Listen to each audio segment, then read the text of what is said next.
Hello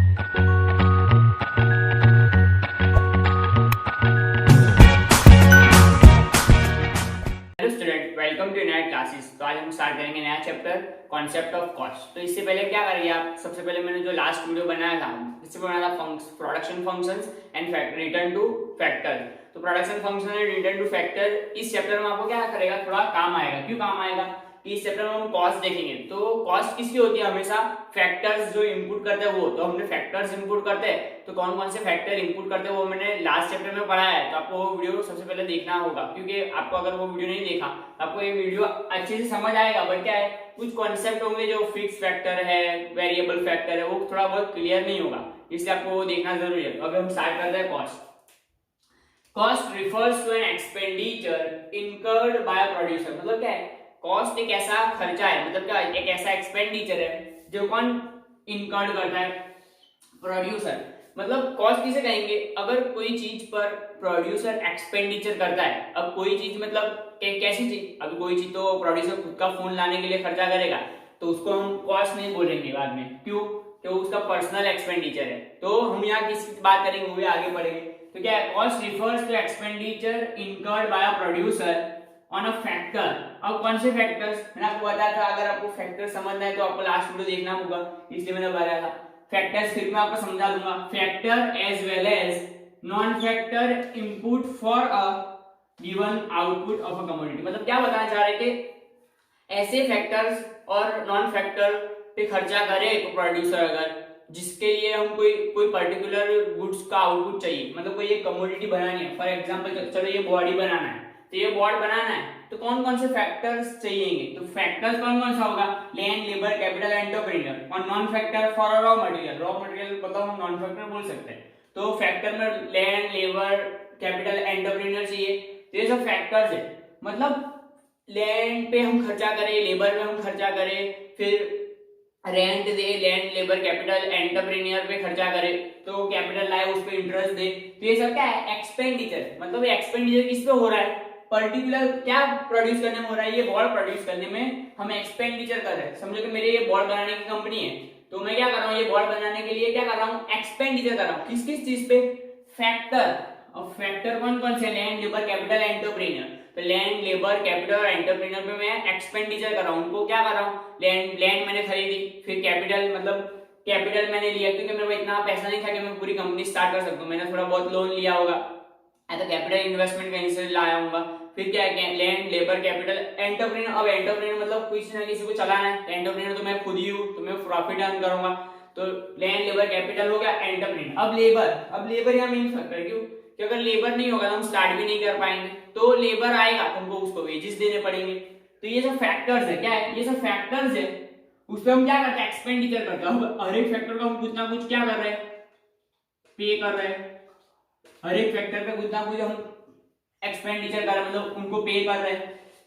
तो क्या होगा, प्रोड्यूसर, अब आपको याद हो जाएगा कि अब कुछ भी बनाना है किसी को भी, तो क्या करना पड़ेगा, सबसे पहले तो लैंड, लेबर, कैपिटल, एंटरप्रेन्योर पे खर्चा करना पड़ेगा। तो क्या होगा, cost refers to expenditure incurred by producer. मतलब कॉस्ट एक ऐसी चीज है जिसका जो प्रोड्यूसर एक्सपेंडिचर करता है, किस चीज पे, factor and non factor input. अब इनपुट मतलब क्या, फैक्टर और नॉन फैक्टर जो दो चीजें हैं, हम उनको क्या करते हैं, उनको साथ में लाते हैं और एक नई प्रोडक्ट क्रिएट करते हैं, एक नई product given output of a commodity, मतलब एक नई प्रोडक्ट हम क्रिएट करेंगे। तो ये क्या था, cost refers to an expenditure incurred by a producer on the factor as well as non factor input of a given commodity.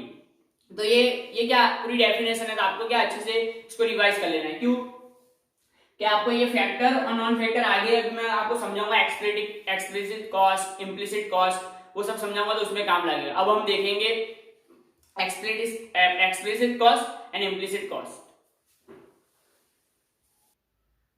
अब हम देखेंगे explicit cost and implicit cost. तो एक्सप्लिसिट एंड इम्प्लिसिट का मतलब पहले समझेंगे। तो एक्सप्लिसिट कॉस्ट मींस क्या होती है, कैसी कॉस्ट, जो कॉस्ट मार्केट से, मतलब मार्केट से रिलेटेड हो, मार्केट से रिलेटेड, और यहाँ सेल्फ फूड याद रखना। अब जब भी आप एक्सप्लिसिट मतलब बाहर, एक्सप्लिट मतलब एक्सपोर्ट हम नहीं बोलते, तो एक्सप्लिट मतलब बाहर की चीज, ऐसे इतना याद रखना। आपको इम्प्लिट का मतलब इन समझ लेना। तो क्या आपको याद रहेगा कि implicit cost and explicit cost का डिफरेंस। तो सिंपली हम सबसे पहले देखेंगे एक्सप्लिसिट कॉस्ट किसे कहते हैं और इम्प्लिसिट कॉस्ट किसे कहते हैं। तो एक्सप्लिसिट कॉस्ट कैसी कॉस्ट है, जो कॉस्ट फॉर एग्जांपल मैं आपको एग्जांपल दे रहा हूँ।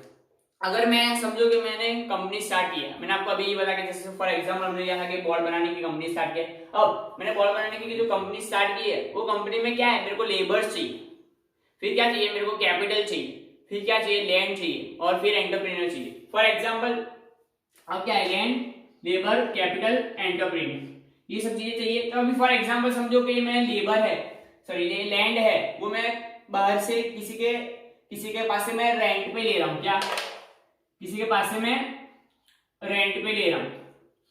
तो अगर मैं किसी के पास से लूं, अगर मैं कोई भी रिसोर्सेज, कोई भी फैक्टर्स किसी के पास से लूं, फिक्स फैक्टर कोई भी किसी के पास से लूं और मैं उसको यूज करूं, तो उसको क्या बोलेंगे हम, उसकी जो कॉस्ट होगी उसको बोलेंगे एक्सप्लिसिट कॉस्ट। अब फॉर एग्जांपल समझो तो मैं खुद की लैंड क्या कर रहा हूं, यूज कर रहा हूं, मेरे पास खुद की लैंड है, मैं वो वही लैंड यूटिलाइज कर रहा हूं। तो खुद की लैंड अगर यूटिलाइज करूंगा तो वो इम्प्लिसिट कॉस्ट हो जाएगी। तो क्या है कि वो कॉस्ट क्या है, सेल्फ ओन्ड इनपुट है, मतलब मेरा खुद का ही है, तो मैं उसका कॉस्ट क्या हो जाएगी, वो कॉस्ट को मैं क्या बोलूंगा, इम्प्लिसिट कॉस्ट। तो ये क्या है, explicit cost and implicit cost. अब हम डिफरेंस देखेंगे। इनपुट फ्रॉम द मार्केट, मतलब क्या explicit cost is a cost for the factors which are inputs from the market, मतलब ऐसे फैक्टर की कॉस्ट जो मार्केट से हमने लाए हो। फिर इम्प्लिसिट कॉस्ट में क्या है, implicit cost is a cost of using a cell phone input, मतलब सेल्फ इनपुट मतलब हमारे खुद के रिसोर्सेज यूज करके अगर हम स्टार्ट कर रहे हैं तो क्या होगा, इम्प्लिसिट कॉस्ट। अब ये उसका मेजरमेंट कैसे होता है, तो explicit cost is a measurement in terms of cash payment. अगर हम कैश पेमेंट देंगे, कैश पेमेंट हम कर रहे हैं तो क्या होगा, एक्सप्लिसिट कॉस्ट होगी। अब ये इम्प्लिसिट कॉस्ट में हम कैश पेमेंट नहीं करेंगे, क्यों नहीं करेंगे, फॉर एग्जांपल कैश पेमेंट क्यों नहीं होगा, क्योंकि वो मेरा खुद का ही है, मेरे को प्रॉफिट में ऑलरेडी उसका कॉस्ट इंक्लूड हो जाएगा। क्यों, अगर प्रॉफिट आएगा तो इतनी कॉस्ट तो मेरी कम होगा ऑलरेडी, इतना प्रॉफिट मेरा क्या है, बढ़ जाएगा। तो इसलिए हमको क्या बेनिफिट कहाँ हो जाएगा, इम्प्लिसिट कॉस्ट का प्रॉफिट में हमको बेनिफिट होगा। क्यों कि अब मेरा बिजनेस है, तो अभी क्या है, अगर मैं बिजनेस रन कर रहा हूं तो मैं खुद की लैंड का रेंट खुद से ही लूं, खुद के बिजनेस से ही लूंगा, तो ये प्रॉपर नहीं है। क्योंकि अगर मेरी खुद की लैंड है तो मैं बिजनेस में यूटिलाइज कर सकता हूँ, और उसकी कॉस्ट क्या है, उसकी जो कॉस्ट होगी वो मेरा प्रॉफिट आ जाएगा, वो मेरे प्रॉफिट में ऐड हो जाएगी वो, क्योंकि इतना अगर समझो इतना जितना एक्सपेंडिचर कम होगा उतना मेरा प्रॉफिट बढ़ जाएगा। तो इम्प्लिसिट कॉस्ट क्या होगा, estimated cost of self owned and self employed resources, मतलब क्या, सिर्फ हम कॉस्ट एस्टिमेट करेंगे कि इसकी जितनी कॉस्ट होगी, तो हम फिर क्या करेंगे, इम्प्लिसिट कॉस्ट जो भी है वो सबको ऐड करेंगे तो हमारे प्रॉफिट में उतना मुनाफा बढ़ जाएगा। तो ये हमने क्या पढ़ा, explicit cost and implicit cost. अब मैं आपको क्या बताऊंगा कि शॉर्ट रन में कॉस्ट कैसे मेजर करते हैं। अब हम देखेंगे शॉर्ट रन। अब शॉर्ट रन समझने के लिए आपको क्या करना पड़ेगा, अगला वीडियो देखना पड़ेगा। क्यों, तो मैंने आपको पहले ही बताया कि अगले वीडियो इस वीडियो के रिलेटेड है, ये इसके बाद वाला भी वीडियो, क्योंकि 3-4 चैप्टर क्या है, सब रिलेटेड है, पूरा इकोनॉमिक्स इंटर रिलेटेड है। तो हम देखेंगे शॉर्ट रन। तो शॉर्ट रन देखने से पहले, शॉर्ट रन में कॉस्ट क्या होता है वो देखने से पहले मैं आपको एक छोटा सा टॉपिक एक्सप्लेन कर देता हूँ। क्या, selling cost and production cost. तो सेलिंग कॉस्ट और प्रोडक्शन कॉस्ट के बीच में क्या डिफरेंस है, आप क्या समझते हो, जो सेलिंग कॉस्ट है और वो प्रोडक्शन कॉस्ट है वो दो सेम है? नहीं। क्यों, सेलिंग कॉस्ट कैसी कॉस्ट है, जो कॉस्ट मतलब सेलिंग कॉस्ट किसे कहेंगे, समझो कि सेलिंग करने के लिए कोई चीज को, सेलिंग कॉस्ट किसे कहेंगे, जो कोई चीज को सेल करने के लिए, क्या कोई चीज को अगर सेल करना है, समझो कि मार्केट में क्या करना है, कि चीज को सेल करना है, मार्केट में किसी चीज को सेल करना है, तो अगर उस पे कोई कॉस्ट हुई, मतलब उसका जो खर्चा होगा सेल करने का, मतलब कोई चीज हमने जो गुड्स बनाना है उसको मार्केट तक पहुंचाने के लिए, मतलब उसको सेल करने के लिए जो खर्चा होगा उसे क्या कहेंगे, सेलिंग कॉस्ट। और कोई प्रोडक्ट बनाने का खर्चा होगा, मतलब implicit cost and explicit cost का मिक्स, मतलब implicit cost and explicit cost का सम, मतलब उन दोनों का जो सम होगा उसको हम कहेंगे प्रोडक्शन कॉस्ट। प्रोडक्शन कॉस्ट मतलब क्या, जो अगर कोई भी प्रोडक्ट है उसको बनाने का जो खर्चा आ रहा है उसको कहेंगे प्रोडक्शन कॉस्ट, और अगर कोई प्रोडक्ट को बेचने का जो खर्चा आ रहा है उसे कहेंगे हम क्या, सेलिंग कॉस्ट। अब मैं आपको समझाऊंगा short run cost. Short run में कॉस्ट कैसे होती है, वो सिंपल। अब शॉर्ट रन में हमने क्या पढ़ा था, दो तरीके के प्रोडक्ट होते हैं, क्या दो तरीके के फैक्टर्स होते हैं, फैक्टर्स ऑफ प्रोडक्शन। कौन सा, फैक्टर्स ऑफ प्रोडक्शन पढ़े थे हमने।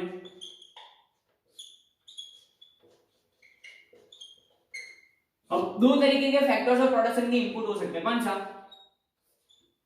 Variable and fix, variable factors and fix factor. अब समझो, वेरिएबल फैक्टर और वेरिएबल फैक्टर है और फिक्स फैक्टर है। अब वेरिएबल फैक्टर मींस क्या, वो भी मैंने आपको समझा दिया, फिर भी मैं आपको एक बार रिवाइज करा रहा हूं। वेरिएबल फैक्टर्स मतलब ऐसे फैक्टर जो वेरी हो सकते हैं, for example land, for example labour. हम लेबर को वेरी कर सकते हैं। अभी शॉर्ट रन में हम लैंड को चेंज नहीं कर सकते, क्योंकि वो क्या है, हाई कॉस्ट है, मतलब वो क्या, उसको अगर चेंज करना है, अगर एक्सपांड करना है लैंड को, तो कुछ ज्यादा समय लेगा, क्योंकि वो फिक्स फैक्टर और ज्यादा एक्सपेंडिचर उस पर आता है और वो इजीली अवेलेबल नहीं होता। फिक्स फैक्टर क्या होता है, हाईली एक्सपेंडिचर होता है इस पे, और इस पे लो एक्सपेंडिचर में हमको मिल जाएगा। ये क्या है, लेबर फॉर एग्जांपल हमारा वेरिएबल फैक्टर, और फिक्स फैक्टर क्या है, लैंड। तब फिक्स फैक्टर के लिए अलग कॉस्ट होगी और लेबर फिक्स फैक्टर के लिए अलग कॉस्ट होगी और वेरिएबल के लिए अलग कॉस्ट होगी। सेम वही होगा यहाँ शॉर्ट रन कॉस्ट में। तो शॉर्ट रन में हमने प्रोडक्ट देखा है, शॉर्ट रन में प्रोडक्शन ऑफ फंक्शन कैसे काम करते हैं, fix factor and variable factor. तो कॉस्ट उनके लिए कैसी होगी, फिक्स और वेरिएबल कॉस्ट होगी। तो फॉर एग्जांपल फिक्स कॉस्ट किसे कहेंगे, अब होगा फिक्स कॉस्ट, फिक्स कॉस्ट। तो फिक्स कॉस्ट किसे कहेंगे, fix cost is a cost incurred on fix factor of input for a commodity. मतलब किसी कमोडिटी को बनाने के लिए अगर हम फिक्स फैक्टर्स पे एक्सपेंडिचर कर रहे हैं तो उसे क्या कहेंगे, फिक्स कॉस्ट। तो वेरिएबल कॉस्ट क्या कहेंगे, वेरिएबल कॉस्ट। तो वेरिएबल कॉस्ट किसे कहेंगे, variable cost is incurred on variable factor, मतलब expenditure on a variable factor is known as variable cost. तो fix factor and variable cost में क्या फर्क है। अब शॉर्ट रन में जैसे फिक्स फैक्टर चेंज नहीं हो सकते, ऐसे फिक्स कॉस्ट भी क्या रहेगी, फिक्स्ड रहेगी। और वेरिएबल फैक्टर्स क्या होते हैं, शॉर्ट रन में चेंज हो सकते हैं। तो वेरिएबल कॉस्ट क्या होगा, चेंज हो सकता है, इट कैन बी चेंज। तो ये क्या था, ये हमारा सिर्फ ये चैप्टर का इंट्रो था। अब हम क्या करेंगे, ये चैप्टर मैं अगर अगला वीडियो क्या है मैं बनाऊंगा तो उसमें क्या करूंगा, आपको एक्सप्लेन करूंगा फिक्स कॉस्ट के बारे में, वेरिएबल कॉस्ट के बारे में डायग्रामिक रिप्रेजेंट के साथ। और फिर क्या करूंगा मैं आपको उसके कैसे उसको ग्राफ्स बनाएंगे, कैसे वेरिएबल फैक्टर के ग्राफ बनाएंगे, कैसे टोटल कॉस्ट के ग्राफ बनाएंगे। टोटल कॉस्ट भी मैं आपको समझा दूंगा, टोटल कॉस्ट आपको यहाँ समझाना भूल गया कि टोटल कॉस्ट किसे कहेंगे। टोटल कॉस्ट होगा fix cost plus variable cost. तो फिक्स कॉस्ट और वेरिएबल कॉस्ट का सम होगा टोटल कॉस्ट। मतलब क्या, फिक्स फैक्टर के जो कॉस्ट होगा और वेरिएबल फैक्टर का जो कॉस्ट होगा, हम दोनों को मिलाएंगे तो टोटल कॉस्ट होगा। तो ये क्या था, हमारा ये चैप्टर का सिर्फ इंट्रो था। तो अब अगले वीडियो में मैं आपको बताऊंगा कि क्या करना है आगे।